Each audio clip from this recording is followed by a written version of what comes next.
Essentially, it's a Carlson Gracie senior MMA, NHB, Valley Tudo position. A bunch of Carson's guys just clean house with this move.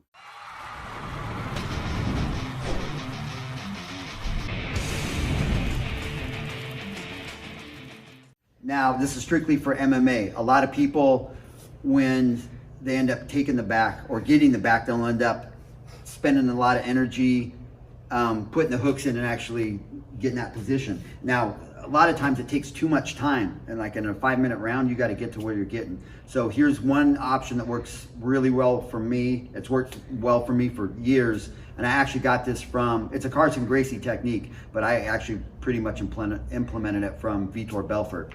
But when you're taking the back, or when you get the back, however you get here is however you get here. We'll make another video on that. But from here, I don't want to spend too much time up on his shoulders, and you never want to underhook from high up in the armpit. I'll show you that right now. So if JJ's going to take my back and he puts that hand high up on my armpit, up underneath, there you go. All you need to do is secure it like so, and I'm going to roll on this shoulder and take him over. Boom. Back on force. So that's the main reason why you don't want to underhook the armpit.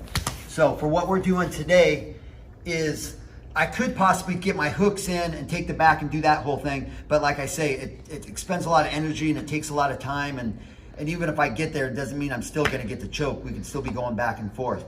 So however you get to the back, and again, we'll make another video about that. I need to control his hips. In wrestling, whoever's hips are lower, offense or defense, is usually going to win. Now it's got the same effect with this whole thing. He has to move his hips to be able to move out of here effectively, whether it's gonna sit out, sit through, put me back in his guard, Granby roll, whatever he's gonna do, he's gonna need to use his hips. Now, if I take that away, then it's better for me. So again, I'm back on his hips.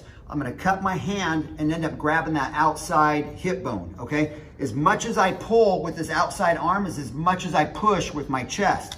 There, so I have him on lockdown. Now, when I'm doing that, my inside knee is resting against his lower leg, okay? So I'm gonna keep that tight from here. Now I'm gonna break this down a couple different ways as we go. So, but I'm really making pressure with this thing so he can't sit through, because if he, bring this knee through, will you, JJ?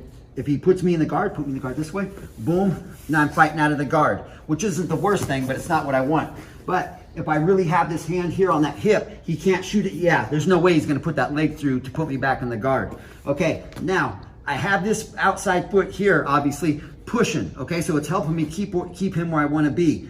Now, how his arm placement is depends on where my first punch is gonna go, okay? So if he's there at first, and I'm rarely gonna double up. So if he's there like this, I'm gonna undershoot this arm, bang, crack him under the chin there, and then I'm gonna come over. Because once you crack him here once, there's a huge chance, we have Big Chris with us today, he's got really heavy hands, that you're most likely going to get knocked out. But I did this in my Russia fight when I won the M1 heavyweight belt. I just tagged this guy up, but I had to punch him a couple times before I knocked him out. But if you have heavy hands, it's only gonna take once. So once again, I grab that outside hip bone, and you'll feel it when you grab it. Grab it, boom, push in tight. Depending on his arm placement, one under, one over, okay? So he'll get confused, or he'll usually keep one high, low, whatever, just out of not knowing what the heck's going on. Boom, boom. Now that's one way, and you'll finish the fight from here, okay? You'll finish from here. Belfort's done it a couple times. I've done it a couple times, but it works really well. Now, one thing you can do if it's an MMA fight, and say, for example, this guy's covering pretty well, like say, JJ, on your elbows kind of thing. Yeah, and it's just a little bit difficult for me to get in there right now. I'm gonna secure the position, but what I'm gonna do, we did a video about this, is stapling his leg. I'm gonna staple his Achilles.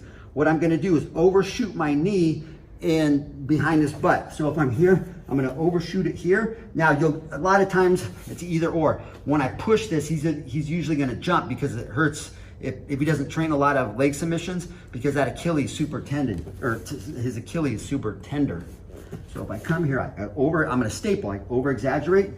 Oh. Yeah, right? So he'll stretch out like that. And that's what I wanted to do, because now I have space. Bang, bang, okay? So that's one way. If he's really turtled up and I can't get a shot in, just push a little bit more than you normally would, staple that, and you want to put the bone of your lower leg right on the Achilles, okay? And that'll open them up, bang, and then you can start doing your punches. Or once I come from here, you're gonna put that knee over, but drag.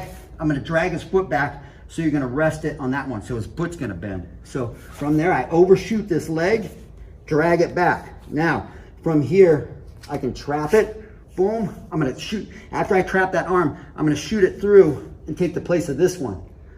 And over here, I've got a leg submission. I'll just grab the toe, bang, from there. So you have a lot of options from here. In and of itself, the first one, I'm gonna control that position. My knees on this lower leg, grab the outside hip, and push. And make sure you're watching out for this elbow so you don't get elbowed in the face, okay? Like, I'll keep it tight.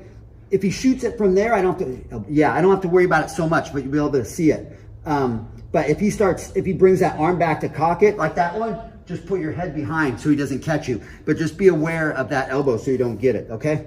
So like you're here, keep it, and boom, and make pressure, bang, bang, and you'll get it, okay? Don't worry about taking the back and putting the hooks in. Just finish it from here, because we'll make another video about a bunch of submissions and things we have from here. But bang, bang, make pressure here. So that's one. Or B, if he's turtled up real well and I really can't get anything in there, I'm gonna overshoot my lower leg, staple, push, and you'll get him either one. If he doesn't move, if he stays there, switch it up.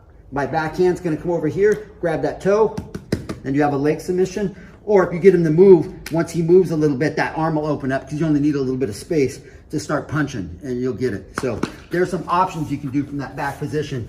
And if you're a strong guy, well, he's very strong too. How much do you deadlift?